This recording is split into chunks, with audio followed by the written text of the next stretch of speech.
Hi everyone, it's Madeleine here, and I wanted to just make a video quickly before I jump in to this freezing cold water of Canada. I made a commitment to myself, largely challenged by my kids, to see if I could do it for 30 days straight. And it's really cold. And I have a condition called Raynaud's syndrome, so my circulation is not great in the cold, which has actually made me afraid of the cold.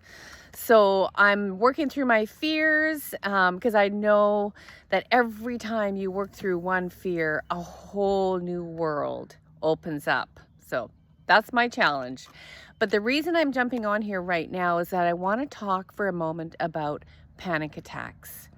Now, I work with many people who have panic attacks, and they might go to their doctor and they might get some medication to quell the panic attacks. But when we look at panic attacks, and I'll give you my own experience here. So the other day, just recently, I realized that I had some anger about a situation that happened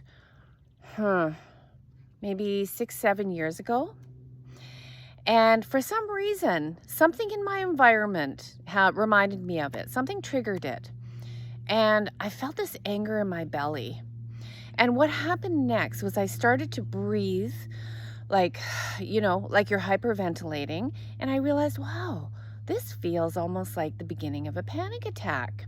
Luckily, I know enough to know that when an emotion that has been perhaps repressed or hidden away or cut off or swallowed, literally swallowed into your belly, when it's starting to rise, there can be a reaction in your breath, in your body, that feels like a panic attack. It is a panic attack. And often it's grief or rage, the two things that we don't actually express a lot as women in our lives. So I could feel this, and I thought, oh, that's really interesting. Something there that needs to be metabolized. And I instantly went into about a 2 or 3 minute breathwork practice that I do so that I could really take care of myself, really take care of that actually rage that I was feeling that came up unexpectedly. Now, when we medicate, and I've got nothing against medication, that sometimes we need those things. We actually suppress our symptoms. And when we learn these very simple tools, we can actually move through, because when we repress a lot of emotion, it turns into pain, into illness, into anxiety, into depression.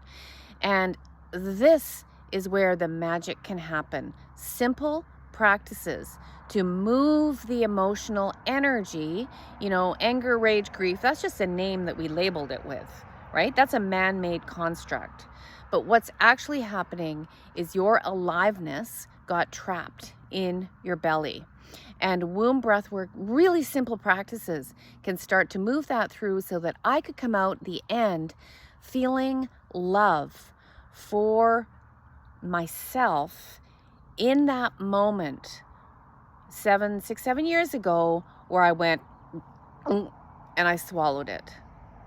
This is the path of transformation. This is the path of magic and the path to creativity, because then you can create. You can create a new life. You can create a new habit, whatever you want to create. And creativity is an antidote to anger. But I'll save that for another video. I'm going to go jump in. Have a great day wherever you are. Bye for now.